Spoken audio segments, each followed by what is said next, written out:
Level के लिए shooting कर रहे थे।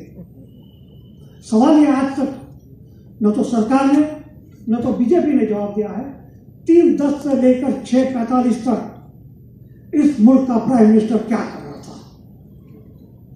फिरोज ने कहा रुद्रपुर में मीटिंग जो थी मोदी साहब फोन पर एड्रेस कर रहे थे, मोबाइल पर।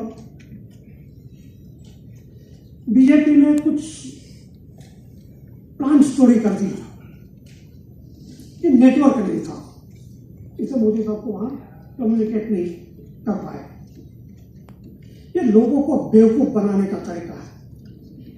इस मुल्क का प्राइम मिनिस्टर जहां कहीं भी जाता है उसके साथ सैटेलाइट सिस्टम होती है।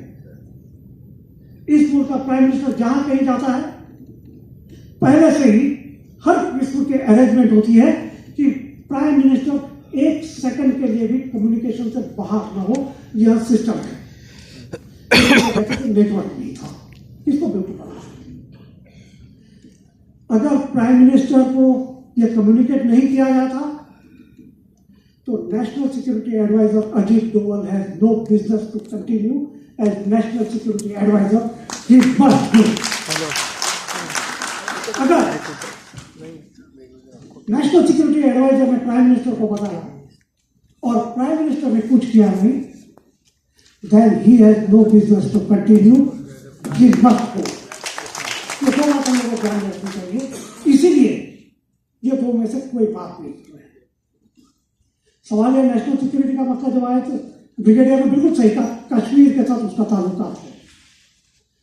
दुनिया की कोई भी जंग, दुनिया का कोई भी मसला वेपन से सुलझाया नहीं जा सकता। कश्मीरी लोगों को क्यों विश्वास में नहीं लिया जाता है? आप यह ध्यान रखिए कि जिस दिन एयर स्ट्राइक हुआ उसी दिन रात को एक न्यूज प्लान की गई थी। आप में से काफी लोगों ने उसको कुछ टीवी चैनलों में देखा भी होगा। और न्यूज इस तरीके से प्लान की गई थी 1954 का प्रेसिडेंट एग्जीक्यूटिव ऑर्डर जो कॉन्स्टिट्यूशन में है उसको अभी ऑर्डिनेंस के जरिए निकाला जाएगा। इस तरीके से पहले न्यूज प्लान की गई।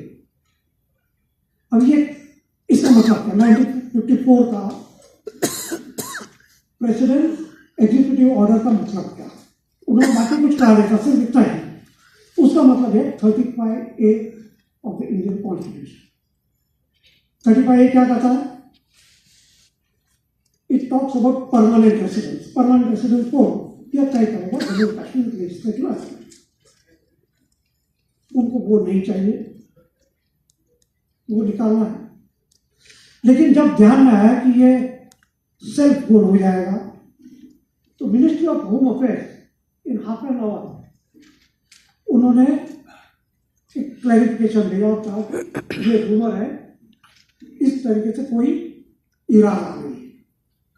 लेकिन हर चीज ऐसी होती है, पहले प्लान की जाती है स्टोरी, माहौल देखा जाता है, माहौल क्या है और उसके मुताबिक उसके ऊपर एक्ट किया जाता है।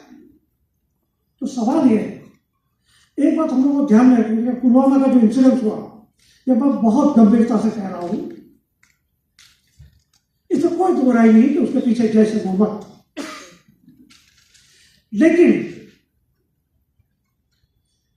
जैश ए मोहम्मद जो चाहता है, वो जो चाहता है, क्या हम वो करेंगे? जैश ए मोहम्मद चाहता है कि कश्मीरी लोगों का एलिमिनेशन जो है वो हिंदुस्तान से कंप्लीट हो जाए। क्या हम ऐसा कुछ करेंगे कि जिसके चलते कश्मीरी लोगों में यह भावना बने कि यह मुल्क हमारा नहीं है? ये सब 35A, ये सब जो बात है, ये हमको इसीलिए ध्यान में रखना चाहिए। हम लोगों को ऐसा कुछ नहीं करना चाहिए कि जिसके चलते कश्मीरी लोगों में यह फीलिंग पैदा हो कि यह मुल्क जो है हमारा नहीं है।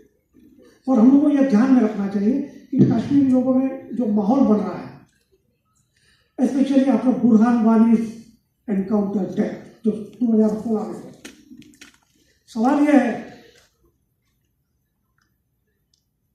हमारे मेघालय के गवर्नर तथागत सतपति ये कहते हैं कि कश्मीरी लोगों के साथ कोई संबंध नहीं रखना चाहिए, कश्मीर में किसी को नहीं जाना चाहिए। इसका मतलब क्या? लेकिन उसके खिलाफ सरकार कोई एक्शन नहीं लेती। मुझे ताज्जुब इस बात का लगा कि पाकिस्तान के पंजाब प्रोविंस में एक मिनिस्टर है, इंफॉर्मेशन मिनिस्टर थे, अभी मैं कहूंगा, जिन्होंने हिंदू समाज को लेकर एक डिरोगेटरी शब्द इस्तेमाल किया। कुछ घंटे के अंदर इमरान खान, क्योंकि वो पीटीआई, इमरान खान की जो पार्टी है पाकिस्तानी तहरीक इंसाफ, उस पार्टी का था प्रोविंशियल असेंबली मेंबर, कुछ घंटे के भीतर उसको मिनिस्टर से निकाल दिया गया। इमरान खान ने ट्वीट किया, ऐसे लोगों को हम बर्दाश्त नहीं कर सकते हैं। जो हमारी जो परंपरा रही, ट्रेडिशन रही, वो इमरान खान आगे ले जा रहा है।